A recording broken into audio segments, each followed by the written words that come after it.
আমার বুঝ জ্ঞান হইছে থেকে নিয়ে ছাত্র জীবনে যখন আমি অনেক ছোট ছিলাম, এই দোয়া যেদিন আমি পড়েছি কোরআনে, ওই দিন থেকে আজও পর্যন্ত আমার মনে হয় না আমার জীবনে 2 মিনিটের কোনো দোয়াও যদি হয়, 1 মিনিটের দোয়াও যদি হয়, মুহূর্তের দোয়াও যদি হয়, আমি এই দোয়াটা কখনো মিস করি বলে, জ্ঞাতসারে মিস করি বলে আমার মনে পড়ে না। ছাত্র জীবন থেকে শুরু করেছি, আজও পড়ে যাচ্ছি। আলহামদুলিল্লাহ, আল্লাহর কাছে শুকরিয়া আদায় করে আপনাদেরকে বলতে পারি, এই দোয়ার সুফল আমি নিজের চোখে দেখেছি, আমি নিজে ভোগ করছি। অনেক মানুষ আছেন আমাদের কাছে আসে, বিশেষ করে আমার কাছে যত মানুষ অফিসে আসেন, এক এক দিন কয়েকশো মানুষও দেখা যায় অফিসে আসেন, এমনও হয় কোনো দিন কয়েকশো মানুষও হয়। তো আমাদের অফিসে অনেকগুলো ডেস্ক আছে, অনেক আলেম আছেন, তারা সমাধান দেন বসে বসে, তারা সহযোগিতা করেন আমার সাথে। অনেকগুলো ডেস্ক বসাতে হয়েছে, এত বেশি মানুষ আসে। আপনারা অবাক হবেন, সবচেয়ে বেশি মানুষ আসে যেই ইস্যুটাকে নিয়ে, সবচেয়ে বেশি মানুষ আসে সেটা হলো দাম্পত্য কলহ, স্বামী স্ত্রীর ঝগড়া বিবাদ, তালাক, এগুলো নিয়ে সবচেয়ে বেশি সংখ্যক মানুষ আছে।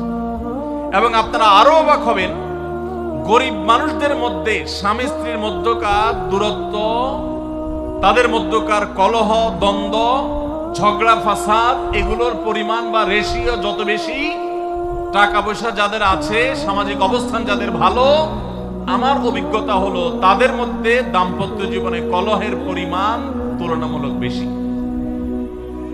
তাহলে অনেক যুবক আছেন যারা বিয়ে শাদী এখনো করেন নাই, শুধুমাত্র হাতটা কসলাচ্ছেন আর চিন্তা করতেছেন চাকরিটা শুরু করতে পারি, ব্যবসাটা শুরু করতে পারি, বিদেশটা যায় সারতে পারি, টাকার বস্তা কামাই করে ফেলবো।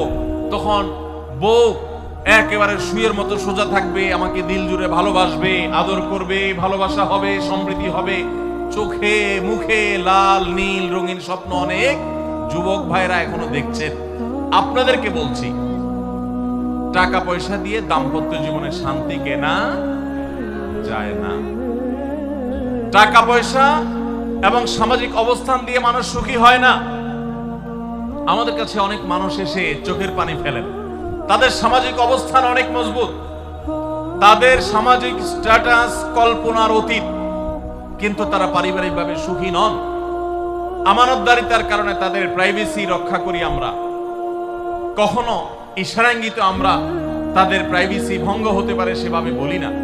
কিন্তু আমরা রেশিওটা আপনাদের সামনে পেশ করছি এজন্য, আপনারা যারা হাত কসলাচ্ছেন, যারা বেকার যুবক আছেন, যারা স্টুডেন্ট আছেন, যারা মনে করছেন যে টাকা পয়সা কামাই করে বস্তা ভরি, তারপরে আমি বিয়ে শাদী করে ফেললে সুখের সাগরে হাবুডুবু খাবো, আমি এরকম দেশ বিদেশ ঘুরতে থাকবো, এই রঙিন স্বপ্ন যারা দেখছেন তাদেরকে বলছি, বিশ্বাস করুন, সুখের সাথে এই টাকা পয়সা এবং সামাজিক অবস্থানের সম্পর্ক আপনি যতটা আছে মনে করেন, বাস্তবে ততটা নাই। সুখী দাম্পত্য জীবনের জন্য পুরুষ এবং নারী উভয়ের জন্য সর্বপ্রথম এবং প্রধান করণীয় হলো আল্লাহ তাআলার কাছে অনেক আগে থেকে দোয়া করতে থাকা, দরখাস্ত সাবমিট করা যে আল্লাহ, আমার পরিবার, আমার স্ত্রী, আমার অনাগত সন্তান সন্ততি যারা আসবে আমার বংশে, আমার ঘরে, আমার সংসারে, আমার পরিবারে, আল্লাহ আপনি তাদেরকে নেককার, তাদেরকে মুত্তাকিদের ইমাম এবং তাদেরকে এমন মানুষ বানিয়ে দেন যেন তারা চক্ষু শীতলকারী হয়। আপনাদেরকে একটা দোয়া শিখাতে চাই, অনেকে হয়তো জানেন, সূরা ফুরকানের ৭৪ নম্বর আয়াত। সূরার নাম কি বলেছি? ফুরকান। আয়াত নম্বর কত বলেছি? ৭৪। এজন্য আপনাদেরকে আমি বলতে চাই, বিবাহিত হন কিংবা অবিবাহিত হন, আপনার দাম্পত্য জীবনের সুখের জন্য সর্বপ্রথম এবং প্রধান করণীয় হলো এই দোয়া। এর বাইরে আরো সাধারণভাবে আল্লাহ তাআলার কাছে দোয়া করতে থাকা, যেন আল্লাহ তাআলা আপনাকে এমন একজন জীবন সঙ্গী দেন। মা বোনরা দোয়া করবেন জীবন সঙ্গী, আপনারা দোয়া করবেন এমন যেন জীবন সঙ্গিনী দেন, যে জীবন সঙ্গী আপনার চোখ জোড়ানোর মতো হবে। দেখুন, আল্লাহর ভাষা এমন যে এই ভাষা তো অলৌকিক, এটা তো কোনো মানুষের ভাষা নয়। দোয়ার ভাষ্য লক্ষ্য করেন, আল্লাহ শিক্ষা দিচ্ছেন আমাদেরকে, রব্বানা হাব লানা মিন আজওয়াজিনা ওয়া যুররিয়াতিনা কুররাতা আয়ুন। হে আমাদের রব, আমরা আপনার কাছে আপনার কাছে এমন স্ত্রী চাই, এমন সন্তান চাই, এমন পরিবার চাই, যেই পরিবারের সদস্য আমার স্ত্রী, আমার সন্তানরা আমার নয়ন জুড়াবে, আমার চোখ জুড়াবে, এরকম মানুষ চাই। একটু ভাষাটা লক্ষ্য করুন। আমরা সাধারণত দোয়া করলে কি চাই? আমরা এক একটা দিক চাই। ধরুন আপনার স্ত্রী মাশাআল্লাহ অনেক সুন্দরী, অপূর্ব সুন্দরী, তিনি আল্লাহ তাআলা তাকে অনেক রূপ লাবণ্য দিয়েছেন, কিন্তু তার যদি চরিত্রটা খারাপ হয়, তাহলে এই স্ত্রীকে আপনার নয়ন জুড়াবে, চোখ জুড়াবে, চক্ষু শীতলকারী হবে?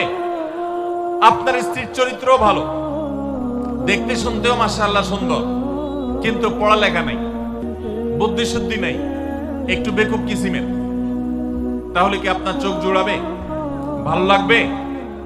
আপনার স্ত্রী শিক্ষা দীক্ষাও আছে, জ্ঞান গরিমায় মাশাআল্লাহ তিনি ভালো, রিচ, সমৃদ্ধ, আবার চেহারা সুন্দর, আবার তার মধ্যে তার চরিত্রের সমস্যা নেই, কিন্তু সমস্যা কি?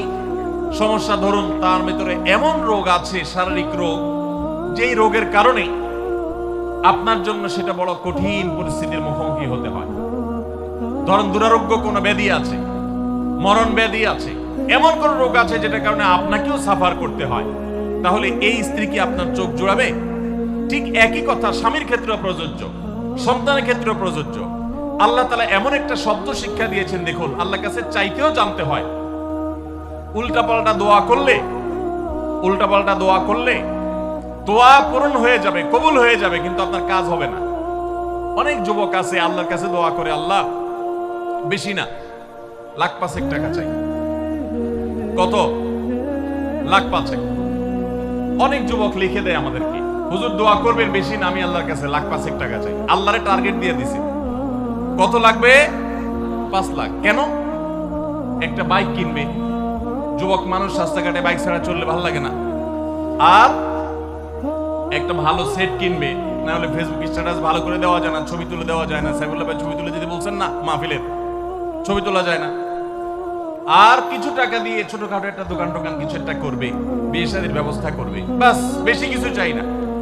তো আল্লাহ তাআলা 5 লাখ টাকা ধরেন আপনাকে দিয়ে দিল, সাথে একটা রোগও দিয়ে দিল, ওই রোগে খরচ হবে 6 লাখ। তাহলে আপনার এই 5 লাখের কোনো মানে আছে? আপনারা একটা প্রসিদ্ধ ঘটনা অনেকেই শুনেছেন, একটা চুটকি, যে এক যুবক দোয়া করছে, আল্লাহ তোমার কাছে আমি এমন একটা লাইফ চাই, বিশেষ করে বেকার যুবকরা এগুলো বেশি দোয়া করে, আল্লাহ তোমার কাছে এমন একটা লাইফ চাই, বেশি কিছু না, যে লাইফে 2 হাত ভর্তি টাকা থাকবে আর আশপাশে শুধু নারী আর নারী থাকবে, এরকম একটা লাইফ চাই। তো আল্লাহ তাআলা তার দোয়া কবুল করে ফেলছে। দোয়া কি করছেন? কবুল করে ফেলছেন। দোয়া কবুল করছেন কিভাবে? দোয়া কবুল করে তাকে আল্লাহ তাআলা এমন একটা বাসের কন্ট্রাক্টর বানিয়ে নিছেন, যে বাসটা হলো মহিলা বাস, চারপাশে শুধু নারী আর নারী, সব মানুষের, আর হাত ভর্তি টাকা আর টাকা সব বাস মালিকের। দোয়া কিন্তু কবুল হয়ে গেছে। তো আল্লাহ তাআলার কাছে উল্টাপাল্টা দোয়া করলে কি হয় দেখছেন? দেখুন, দাম্পত্য জীবনে সুখের জন্য দোয়া কিভাবে করতে হবে আল্লাহ শিখিয়ে দিয়েছেন।